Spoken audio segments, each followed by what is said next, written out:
किताबों में लिखा है कि एक गरीब सहाबी हुजूर अकरम अलैहिस्सलातु वस्सलाम के ज़माने में गरीब सहाबी, एक आदमी ने गरीब समझकर उनकी गुर्बत को देखकर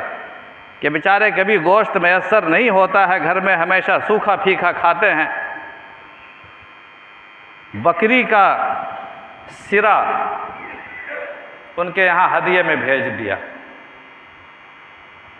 कि आज पका के खा लीजिए। तोहफे में भेज दिया कि हमारे यहाँ बकरी ज़बह हुई है तो सर आप खा लें। उनकी गुर्बत का लिहाज रखते हुए उनके पास वो चीज़ पहुँची तो उनको ख्याल आया कि मेरे फलाने भाई हैं, उस बेचारे के यहाँ तो महीनों से गोश्त नहीं बना है, क्यों नहीं मैं ये तोहफ़ा मैं उनके यहाँ भेज दूँ। तुरंत जब उन्होंने वो तोहफ़ा अपने इस्तेमाल ना करके अपने दोस्त के यहाँ भेज दिया। उस बेचारे ने कहा कि माशाअल्लाह मुझे अल्लाह ने कई महीने के बाद इसकी ज़ियारत नसीब कराई है गोश्त की, मगर मेरे एक भाई हैं जिनके पास बाल बच्चे काफ़ी हैं और बाल बच्चों ने भी कभी गोश्त का मुँह नहीं देखा, उनके यहाँ उन्होंने भेज दिया। किताबों में लिखा है कि 7 जगहों पर वो तोहफ़ा गया, वहाँ से वहाँ, फिर वहाँ से वहाँ, फिर वहाँ से वहाँ, और उसके बाद आखिरी शख्स ने फिर इन्हीं साहब को जिनके पास पहली मर्तबा आया था उन्हीं के पास घूम के भेज दिया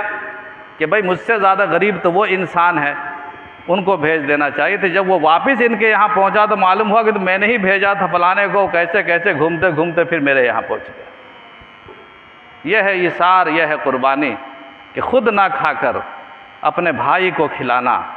अपने दोस्तों की ज़रूरत का ख्याल रखना, अपने पास पड़ोस वालों के जज्बात का, उनके बाल बच्चों का लिहाज रखना, ये चीज़ें अनका होती जा रही, ईमान कमज़ोर होता जा रहा है, दुनिया से मोहब्बत बढ़ती जा रही है। इसी दुनिया को हमने सब कुछ समझ लिया है, हमारे सामने आखिरत की कोई मंजिल नहीं है, क्योंकि हमने सोचा नहीं है कि हमें मुस्तकबिल भी तय करना है, हमें अल्लाह के यहाँ के लिए भी कुछ जमा करना है, हमें वहाँ का भी कुछ इंतज़ाम करना है। इसलिए हम सोचते हैं जो कुछ मिल जाए वही गनीमत है, हलाल हो या हराम। अगर ऐसा किया होता हमारे बुज़ुर्गों ने तो आज